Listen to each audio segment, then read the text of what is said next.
हाँ दोस्तों, स्वागत है आपका मेरे YouTube चैनल इंग्लिश बाबू पर। और आज मैं फिर हाजिर हूँ आपके साथ एक नई स्टोरी लेकर। और दोस्तों, आज की जो स्टोरी है बहुत ही इंटरेस्टिंग स्टोरी है। और इस स्टोरी के अंदर आपको कई सारे नए इंग्लिश के वर्ड मीनिंग सीखने को मिलेंगे। उसके अलावा जो इसका ग्रामर स्ट्रक्चर है, मैं आपको उसके बारे में बिल्कुल डिटेल में बताऊँगा। और उसके अलावा यहाँ पर आपको हर वर्ड की जो करेक्ट प्रोनाउंसिएशन है उसके बारे में भी पता चलेगा। तो चलिए दोस्तों, आज की इस कहानी को हम शुरू करते हैं। और सबसे पहले कहानी का टाइटल देखते हैं। कहानी का टाइटल है द गोल्ड कॉइन, मतलब कि सोने का सिक्का। तो दोस्तों, अब मैं इस कहानी को पढ़ना शुरू करता हूँ। आपसे रिक्वेस्ट है आप इसे बिल्कुल ध्यान से सुने। और आपसे एक और रिक्वेस्ट है कि इसके अंदर आपको कई सारे वर्ड मीनिंग सीखने को मिलेंगे, तो आप इन्हें साथ में नोट भी करें। तो चलिए इसको शुरू करते हैं। One day Akbar decided to explore his country and find out the opinion of his country people. क्या मतलब हुआ? देखिए, एक्सप्लोर का मतलब होता है कुछ खोज करना, अन्वेषण करना, पता लगाना, उसे एक्सप्लोर कहा जाता है। और ये वर्ब की फर्स्ट फॉर्म है। और दोस्तों, ये जो स्टोरी है ये पास्ट इंडेफिनिट में है। और पास्ट इंडेफिनिट के अंदर हमेशा ही वर्ब की सेकंड फॉर्म का प्रयोग किया जाता है। और डिसाइड करने का मतलब होता है किसी चीज़ का फैसला करना, निर्णय करना या तय करना। तो क्या मतलब हुआ? वन डे, एक दिन, अकबर डिसाइडेड, अकबर ने तय किया या फिर अकबर ने फैसला किया, टू एक्सप्लोर, खोज करने का या पता लगाने का, हिज कंट्री, अपने देश के बारे में, अपने देश के बारे में पता लगाने, एक्सप्लोर हिज कंट्री मतलब अपने देश को के बारे में पता लगाने का फैसला किया। एंड फाइंड आउट, और पता, फाइंड आउट मतलब पाने, पता लगाने का, the opinion of his country people. Opinion का मतलब होता है किसी का मत, कि जो लोगों का क्या मत है। Opinion of his country people मतलब अपने देश के लोगों का क्या मत है, उस चीज़ को पता लगाने के लिए। चलिए आगे देखिए। By being in disguise, being का मतलब होता है किसी होना, और बाय बीइंग इन डिसगाइज मतलब कि किसी वेश बदल कर। डिसगाइज का मतलब होता है, ये एक वर्ब भी है और नाउन भी है, यहाँ पर इसको नाउन के रूप में प्रयोग किया गया है। डिसगाइज का मतलब होता है भेष या भेष बदलना। तो कैसे पता लगाएं? बाय बीइंग इन डिसगाइज मतलब कि भेष बदल कर। चलिए आगे देखिए। He departed from his palace, depart का मतलब होता है रवाना होना, और ये वर्ब की सेकंड फॉर्म है, आप इसे नोट कर सकते हैं। ही डिपार्टेड, वह रवाना हुए, फ्रॉम हिज पैलेस, अपने महल से वो रवाना हुए। बाय ड्रेसिंग हिमसेल्फ, अपने आप को ड्रेस करके मतलब कि पहनकर, dressing himself like a common man. By dressing himself like a common man मतलब खुद को एक आम आदमी की तरह ड्रेस करके, मतलब कपड़े पहनकर वो अपने महल से रवाना हुए। After moving for few minutes मतलब कि मूव करने का मतलब होता है आगे बढ़ना। After moving for few minutes मतलब कुछ मिनटों आगे बढ़ने के बाद। ही फेल्ट, दोस्तों ये फील की सेकंड फॉर्म है, फेल्ट, जिसका मतलब होता है महसूस होना। ही फेल्ट, उन्हें महसूस हुआ। समवन वॉज स्टॉकिंग हिम, दोस्तों ये जो वर्ड है स्टॉक, आप इसे नोट कर सकते हैं। स्टॉक करने का मतलब होता है किसी भी व्यक्ति का गुपचुप तरीके से या बिना बताए पीछा करना। और STAL के, ये इसकी फर्स्ट फॉर्म है और इसको स्टॉक पढ़ते हैं, और यहाँ पर ये फोर्थ फॉर्म है। और ये वॉज या वर्ग के बाद जब फोर्थ फॉर्म का प्रयोग किया जाता है तो वो पास्ट कॉन्टिन्यूस का सेंटेंस होता है। तो क्या मतलब हुआ? After moving for a few minutes मतलब कुछ मिनटों के चलने के बाद। ही फेल्ट, उन्हें महसूस हुआ। समवन वॉज स्टॉकिंग हिम, कि कोई उनका पीछा कर रहा है या कर रहा था। ही लुक्ड बैक, उन्होंने पीछे देखा। एंड सॉ, दोस्तों ये सी की सेकंड फॉर्म है, SAW, सॉ इसको पढ़ते हैं और इसका मतलब होता है देखा, सी की सेकंड फॉर्म है। और आप इसकी जो प्रोनाउंसिएशन है आप उस पर ध्यान दें। सॉ, SAW, तो क्या मतलब हुआ? ही लुक्ड बैक, उन्होंने पीछे देखा। ही लुक्ड बैक पीछे देखा। एंड सॉ, और देखा। दैट की a person was standing near him, कि एक व्यक्ति, एक आदमी उनके नज़दीक खड़ा हुआ था। लुकिंग एट द ट्रीज, जो कि लुकिंग एट द ट्रीज मतलब जो पेड़ों को देख रहा था। Akbar resumed his walk, resume करने का मतलब होता है किसी काम को दोबारा से शुरू कर देना, और ये सेकंड फॉर्म है। Akbar resumed his walk, Akbar ने अपनी जो वॉक थी मतलब जो अपनी चहलकदमी थी, चलना जारी रखा, जारी कर दिया। आफ्टर सम टाइम, कुछ समय के बाद। ही अगेन लुक्ड बैक, उन्होंने दोबारा पीछे देखा। एंड सॉ, और देखा। द सेम पर्सन, उसी व्यक्ति को। चलिए आगे देखिए। The person averted his eyes, this, दोस्तों ये जो वर्ड है अवर्ट, इसका मतलब होता है टालना। तो टालना या फिर ना मिलाना। तो क्या मतलब हुआ? The person averted his eyes मतलब उसने, व्यक्ति ने अपनी आंखें हटा ली फ्रॉम अकबर, अकबर से, and looked in a different direction, और एक दूसरी दिशा में उसने देखा, डायरेक्शन मतलब दिशा, and in a different direction मतलब दूसरी दिशा में देखा। Akbar was very displeased, displeased का मतलब होता है नाखुश होना, तो क्या मतलब हुआ, अकबर वॉज वेरी डिसप्लीज्ड मतलब अकबर बहुत ज़्यादा नाखुश थे, विद द पर्सन, उस व्यक्ति से। ही सडनली अप्रोच करने का मतलब होता है किसी के पास जाना, और सडनली मतलब अचानक, और ये एडवर्ब है। He suddenly approached the man, वो अचानक उस आदमी के पास गए, एंड सैड, और कहा, हे हु आर यू, कि आप कौन हो, वेयर आर यू फ्रॉम, आप कहाँ से हो, वेयर आर यू फ्रॉम, आप कहाँ से हो। द मैन रिप्लाइड, आदमी ने जवाब दिया, you can call me in what ever name you wish, क्या क्या मतलब हुआ इसका, यू कैन कॉल मी, आप मुझे पुकार सकते हो, in what ever name you wish, जो भी नाम आप चाहो, विश का मतलब होता है चाहना। The road is my home, जो सड़क है वो मेरा घर है। वेर एवर आई गो, दोस्तों वेर एवर का मतलब होता है जहाँ भी, तो आप इस वर्ड को भी नोट कर सकते हैं। वेर एवर आई गो, जहाँ भी मैं जाता हूँ, that place becomes my home, वो स्थान मेरा घर बन जाता है। Akbar was very surprised and angry, surprised का मतलब होता है हैरान, Akbar was very surprised, Akbar बहुत हैरान थे, एंड एंग्री, और क्रोधित थे।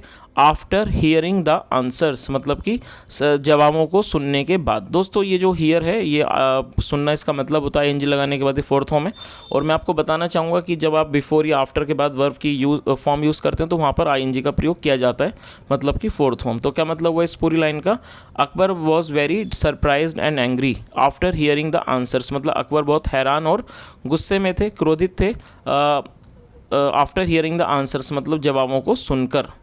ही अगेन आस्क्ड, उन्होंने दोबारा पूछा, in a very irritated voice, irritated adjective है जिसका मतलब होता है झुंझलाहट, तो क्या मतलब हुआ, ही अगेन आस्क्ड, उन्होंने दोबारा पूछा, in a very irritated voice मतलब एक बहुत झुंझलाहट वाली आवाज़ में।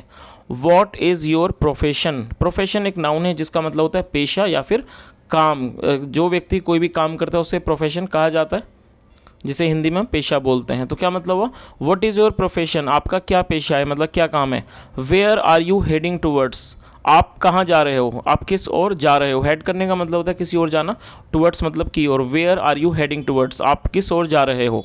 द मैन रिप्लाइड, आदमी ने जवाब दिया, आई हैव नो प्रोफेशन, मेरा कोई काम नहीं है। I am roaming about aimlessly, दोस्तों एमलेसली एडवर्ब है जिसका मतलब होता है बिना किसी मकसद के, तो क्या मतलब हुआ, आई एम रोमिंग मैं घूम रहा हूँ, about I am roaming about aimlessly मतलब मैं बिना किसी मकसद के घूम रहा हूँ।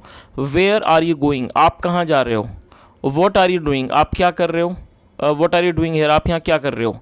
दिस टाइम अकबर्स रिसेंटमेंट, दोस्तों ये वर्ड है रिसेंटमेंट, ये क्रोध होता है, तो क्या मतलब हुआ, दिस टाइम इस बार, अकबर्स रिसेंटमेंट, यहाँ अकबर के बाद एपेस्ट्रोफी एस का प्रयोग किया गया है।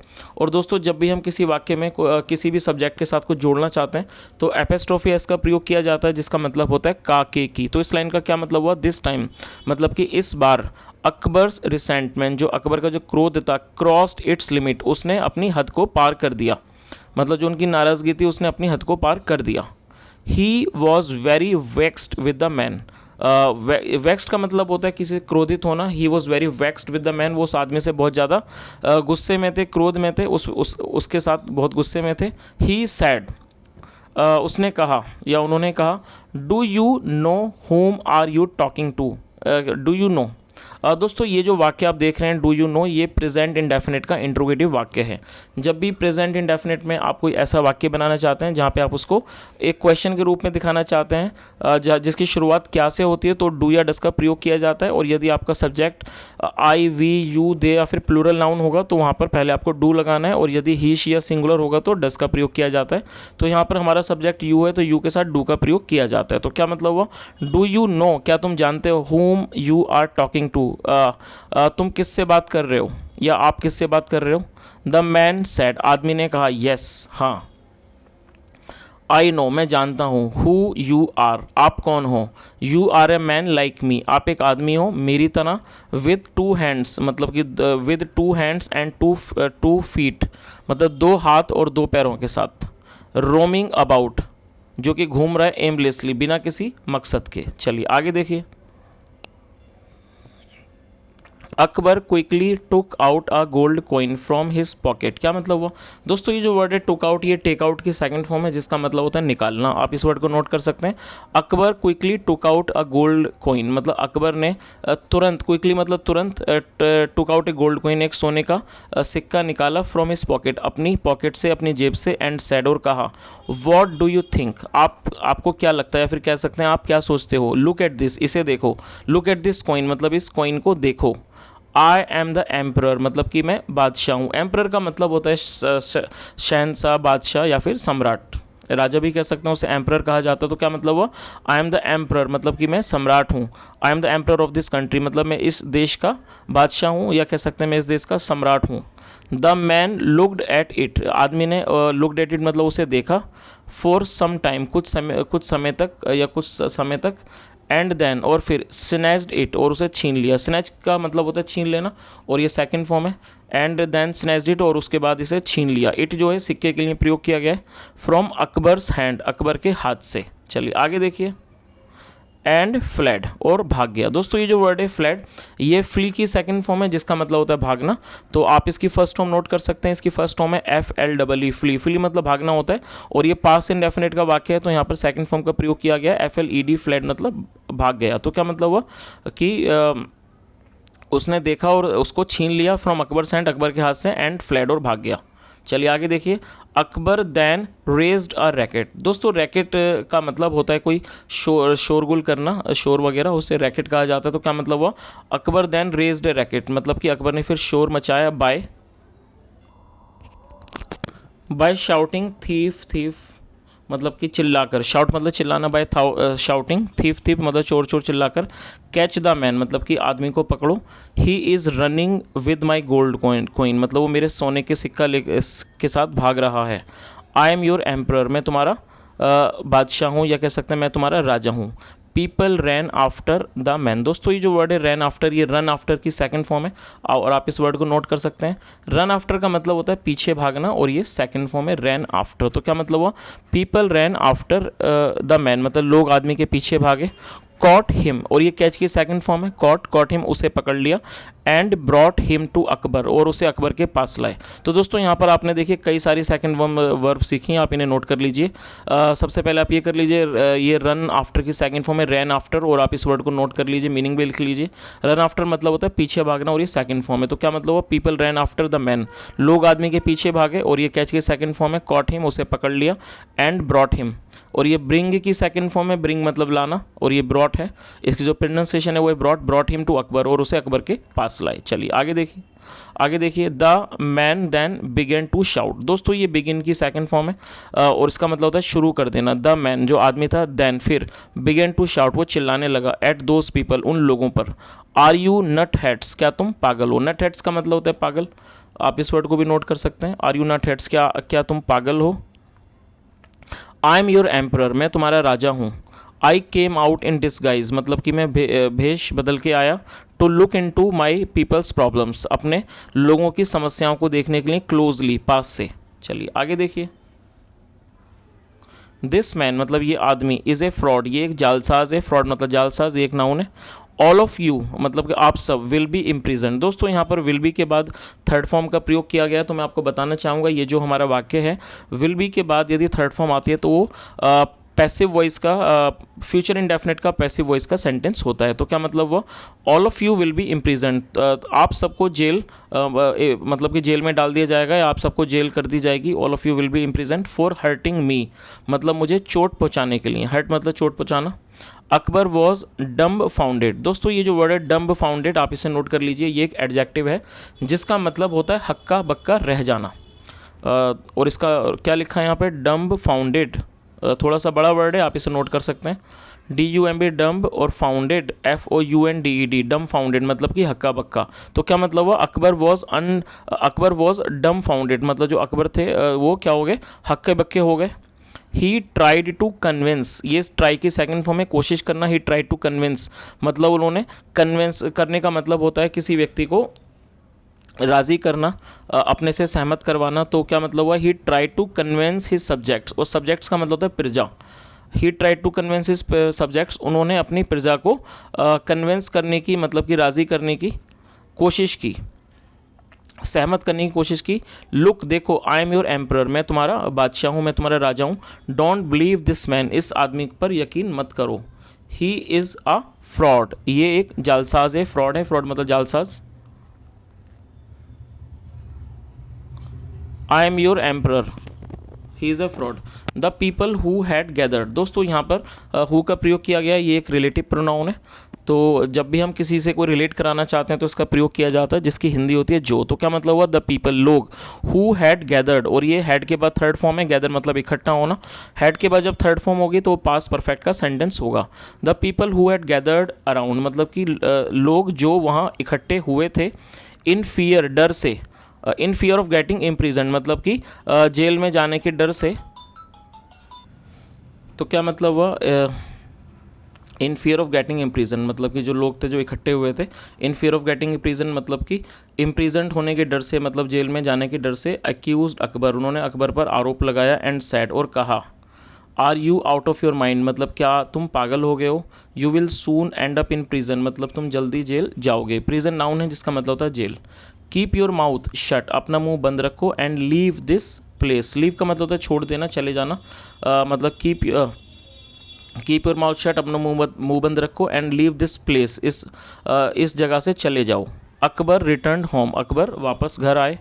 इन अ वेरी बैड मूड, मतलब एक बहुत ही ख़राब मूड में।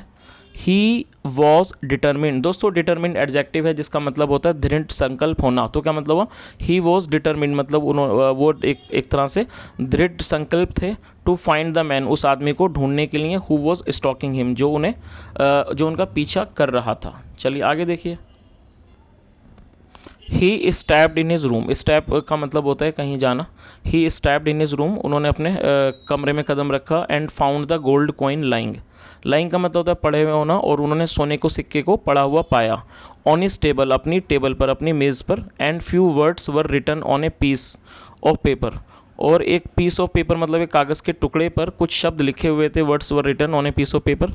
जहाँ पना, do not go out of your palace, मतलब कि जहाँ पना, do not go out of your palace, अपने महल से बाहर मत जाएं।